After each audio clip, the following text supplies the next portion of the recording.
മഹാരാഷ്ട്രയിലെ നാഗ്പൂരിൽ നിന്ന് സക്രാരിയും തിരുവോസ്തിയും മോഷണം പോയി. നാഗ്പൂരിലുള്ള സെന്റ് ക്ലാരറ്റ് സ്കൂൾ ചാപ്പലിൽ നിന്നുമാണ് തിരുവോസ്തിയും സക്രാരിയും മോഷണം പോയത്. ജനുവരി 14 രാത്രി സ്കൂളിന്റെ പൂട്ട് തകർത്താണ് 5-അംഗ സംഘം അകത്തു കടന്നത്. സ്കൂൾ ഓഫീസിൽ നിന്ന് പണം മോഷ്ടിച്ച ശേഷം ഇവർ ചാപ്പലിലേക്ക് കടക്കുകയായിരുന്നു.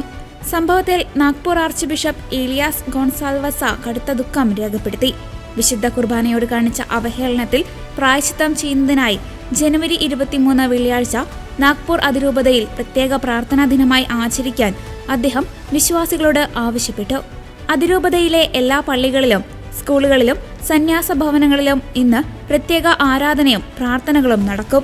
അതേസമയം മോഷ്ടാക്കളെ പിടികൂടാൻ പോലീസ് അന്വേഷണം നടത്തിവരികയാണ്. സംഭവത്തിൽ ക്രൈസ്തവ സഭ കടുത്ത പ്രതിഷേധവും വേദനയും രേഖപ്പെടുത്തിയിട്ടുണ്ട്.